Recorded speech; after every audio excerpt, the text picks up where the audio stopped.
Mengapa sampai pertemanan antara penjahat itu dengan Yesus di atas kayu salib dapat membawa pertemuan di antara keduanya di surga atau di Firdaus? Seperti saya katakan mula-mula, dia juga turut menghujat dan mencela Yesus bersama dengan temannya. Tapi kemudian dia berbalik dan mulai menegur temannya. Jadi rupanya telah terjadi perubahan sikap terhadap Yesus. Terjadi pertobatan di dalam hatinya. Sementara dia tergantung di atas kayu salib. Sepanjang hidup jadi penjahat. Dan sepanjang jadi penjahat mungkin duit banyak. Bersenang-senang. Tapi tidak bertobat. Di hari penderitaan di atas kayu salib terjadi pertobatan. Maka saya baca kata-kata dari Bengel. Bengel mengatakan bahwa pertobatan sangat sukar terjadi di atas kursi sofa. Maksudnya kalau kamu duduk empuk di atas sofa, sukar bahwa orang bertobat. Kalau kau naik ke atas salib setelah menderita, itu baru ada pertobatan. Seperti penjahat ini. Tapi yang jadi pertanyaan adalah, tadinya dia turut mencela, tadinya dia turut menghujat. Apa yang menyebabkan secara tiba-tiba dia bertobat dan dia berubah di atas kayu salib? Kok bisa? Banyak penafsir mengatakan bahwa sangat mungkin mereka sama-sama diadili. Dan dia telah mendengar kata-kata Pilatus, aku tidak menemukan kesalahan pada orang ini yang setimpal dengan hukuman mati.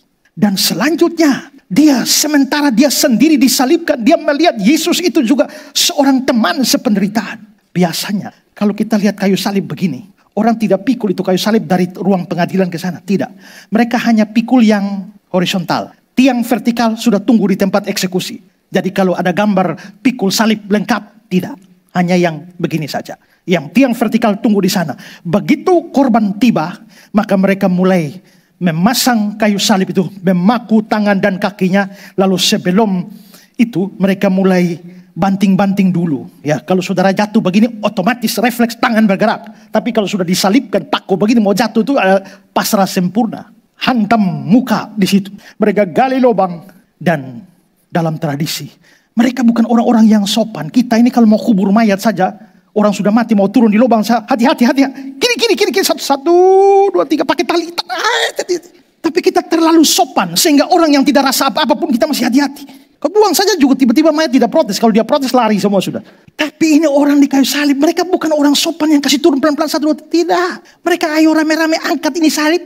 Satu, dua, tiga, blek. Begitu hantam. Menancap ke lubang, terjadi goncangan yang sangat hebat. Begitu goncangan yang sangat hebat, semua paku yang menancap di sini akan bergetar. Pada kaki-kaki, tangan, semuanya.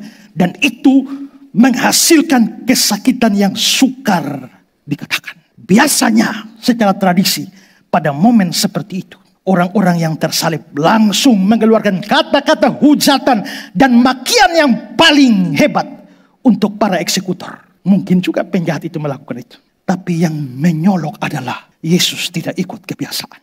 Pada momen di mana banyak orang memberikan kata-kata hujatan, tiba-tiba Yesus berseru, ya Bapa, ampunilah mereka, karena mereka tidak tahu apa yang mereka perbuat. Nah, waktu Yesus mengucapkan kata-kata yang begitu luhur, penuh pengampunan, di mana kebanyakan orang justru mencaci, penjahat itu mungkin lihat orang yang satu ini lain. Dia memikirkan semua saat semua orang menghujat dan Yesus hanya diam saja. Tidak balas satu kata pun, tidak tersinggung. Penjahat itu kelihatannya mulai tertarik dengan siapa orang ini. Dan terjadilah sebuah mujizat di hatinya. Ketertarikan dia pada Yesus. Bagaimana Yesus menghadapi aniaya dengan begitu tenang. Itu mempertobatkan si penjahat. Itu membuat dia menjadi yakin siapa Yesus sesungguhnya. Dan itu membawa perubahan di atas salib. Ya, shalom Bapak Ibu Saudara-saudara. Saat ini saya ada di sebuah desa di Kabupaten Kupang. Itu jaraknya kira-kira 4 jam perjalanan dengan mobil dari kota Kupang. Dan desa ini namanya Desa Bioba. Dan Bapak Ibu, selama beberapa tahun ini saya bersama dengan GKIN Revival Kupang maupun juga Yayasan Karya Bakti Salsoro menaruh perhatian untuk pelayanan di desa ini. Dan di sini kami membangun sebuah sekolah untuk anak-anak SD, sekolah berasrama, dan juga mau membangun sebuah gedung tempat ibadah untuk orang-orang Kristen di tempat ini.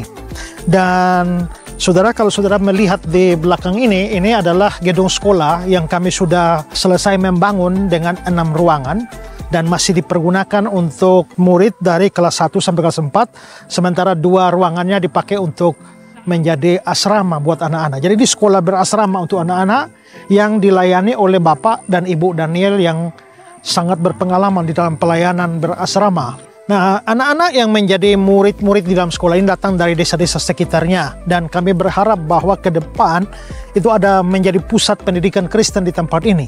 Sementara itu juga saudara, kami mau berencana membangun satu gedung kebaktian karena jemaat di sini belum mempunyai tempat kebaktian. Kalau saudara lihat, ini sudah ada tiang-tiang yang berdiri, dan kalau saudara lihat tenda biru di sana, itu kami masih beribadah atau masih berbakti setiap hari Minggu di bawah tenda ini, dan menjadi problem besar kalau hujan turun, ya. Nah, karena itu kami sudah berencana untuk membangun mulai minggu ini, kita sudah membangun dengan tiang-tiang ini, dan setelah itu tahap berikut akan atap supaya jemaat bisa beribadah di tempat ini, ya. Nah, ini kami dari Kupang bersama-sama dengan jemaat di tempat ini, dan pembangunan segera kami percepat karena dalam cuaca hujan semacam ini kasihan kalau jemaat berbakti lalu harus kehujanan. Nah, karena itulah saudara-saudara, saya Pendeta Ezra Soru, saya meminta dukungan saudara-saudara semua, dukungan doa, dan kalau Tuhan menggerakkan saudara untuk ambil bagian di dalam pembangunan gedung kebaktian ini, saudara bisa menyalurkan dana bantuan saudara untuk pelayanan atau pembangunan gereja gedung kebaktian. Di layar saudara ini ada nomor rekening dari Yayasan Karya Bakti Ezra Soru. Silakan saudara berdonasi di sana dan memberikan catatan untuk pembangunan gedung ibadah di Desa Bioba, Kabupaten Kupang, ya. Nah, karena itu mari saya sekali lagi memberikan kesempatan buat kita. Mungkin kita punya banyak hal untuk kita dukung dalam pelayanan, tetapi kalau Tuhan memang menggerakkan saudara, mari ambil bagian bersama-sama dengan saya, GKIAN Revival Kupang, dan Yayasan Karya Bakti Ezra Soru. Biarlah jemaat Tuhan di sini boleh mendapatkan tempat yang baik untuk beribadah dan melayani. Tuhan memberkati saudara sekalian.